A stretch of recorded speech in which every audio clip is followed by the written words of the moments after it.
Hello loves and welcome to today's video. Today I had a vlog planned that is taking a little bit longer to film than I thought it was going to be. So I'm gonna do something quick and fun today, which is the anti-TBR tag. So this is a set of questions to have you explain books that you never plan on reading. This was suggested to me by my friend Julia. I'll leave her channel in the description. Thank you. I was so stressed about trying to find something that I could put up today, so thank you, Julia, for the suggestion. The first question in the tag is a popular book everyone loves that you have no interest in reading.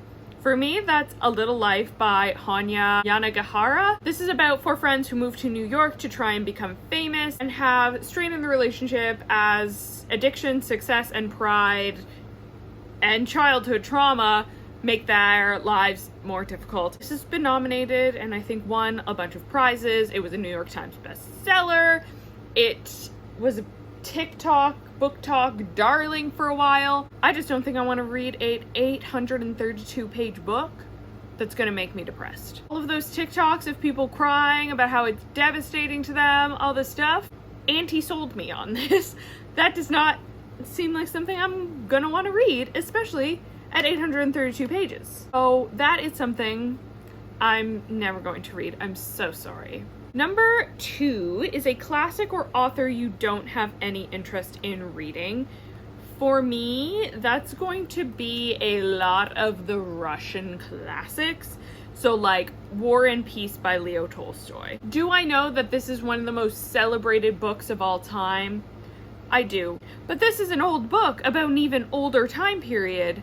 And I already struggle a little bit with historical fiction to stay interested, let alone the fact that it is translated from Russian and then also 1,200 fucking pages. I'm so sorry.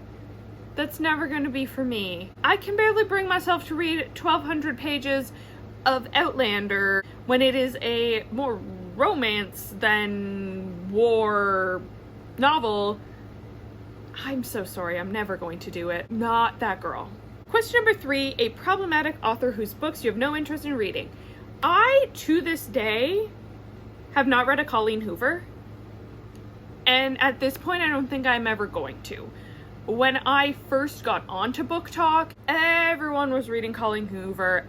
Every book recommendation list, there was going to be a Colleen Hoover on it. And I was like, okay. But maybe let me read some things that I've been meaning for a while before I get too into reading what's trendy now, you know? And I think the time has passed. I very rarely see people recommending Colleen Hoover books nowadays, and I think some of that is because she's a problematic author. So I've just missed the boat at this point, and I don't think I want to join the boat based on the driver, you know? Driver?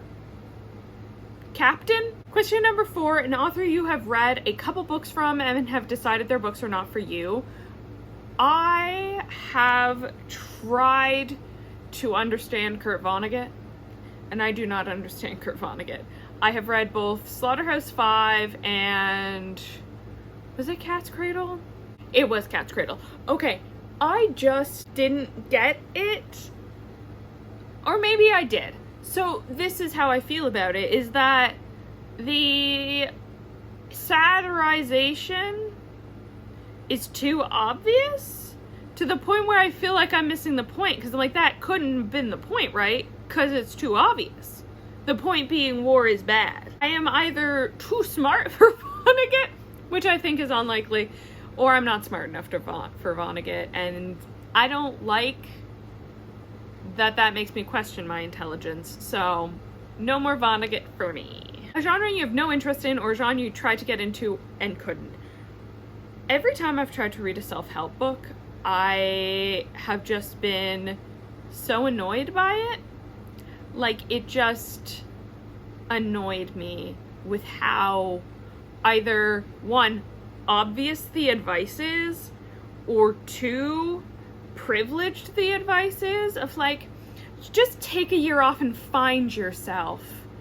If something's making you unhappy, quit your job. Like, sure, if I have mommy and daddy's money to fall back on, Sure, if my husband's rich, but I have bills to pay. I'm the only one paying rent here. I can't afford to do that. Or the advice being like, be nice to yourself. Great, cool. How? What actionable steps am I taking that will make it easier for me to be nice to myself? Like, don't have negative self-talk. Okay. But if I find myself doing it, what do you recommend to get me to stop? Not found a self-help book that has actually been self-helpful, so I'm gonna call that a genre. Question number 6 is a book you have bought and will never read. I do not buy books unless I'm intending to read them. That's not something I do, but does say, or a book you return to the library unread. Highland Fling by Megan Quinn. I got out from the library, read a singular page, and was like, I'm going to return this. So that is like a romance book about an American who goes to a Scottish town to find herself. In a single page, I found the character so insufferable that I DNF'd it. So I will probably not pick up another Megan Quinn book ever, because that just turned me off of that immediately. Question number 7, a series you have no interest in reading or a series you started and have DNF'd. I have no interest, and I'm so sorry because I know how popular these books are, in ever reading Throne of Glass as a series by Sarah J. Maas. So I did read ACOTAR. I enjoyed it when I was reading it, and then I finished like the first 3 and I had no interest of reading Silver Flame. I just couldn't bring myself to do it. And I'm not a huge fan of like urban fantasy, so I have a feeling I'd like Throne of Glass even less. So I just don't want to commit myself to that amount of books. I know people love it so much. I just don't think I can bring myself to do it. So Throne of Glass is a series I have no interest in reading. The last question is a new release you have no interest in reading, and for me, Great Big Beautiful Life by Emily Henry. I have read enough Emily Henry at this point in my life. I don't think I need to read another one. I saw that this one, again, is about characters who are writers, and didn't we do this already? Did I enjoy the ones I read? Yeah. Do I think I need to read this one? No, there's way too many other things for me to read. Maybe I've just checked out of most of the popular releases nowadays, but I really haven't heard anybody reading of this. I've heard a lot about Atmosphere. I have not heard anything about Great Big Beautiful Life, considering it's an Emily Henry. Shocked and surprised, but also makes me think that it's not worth reading, so I won't. I hope that you enjoyed a little look into my thought process behind what I will and will not read. I will have a hopefully very lovely vlog for you next week on some new releases. And if you enjoyed this video and make it all the way here to the end, leave like the glass of whiskey, because 1, glass for Throne of Glass, and 2, that could be a scotch for the Highland Fling. Or let me know if any of these books I'm wrong about and definitely should read, or what books you will never read. If you enjoyed, like and consider subscribing so you don't miss any of my future video. You can follow me on Instagram and Goodreads if you want some previews on what I read throughout the month. Thank you so much for watching and have a great day.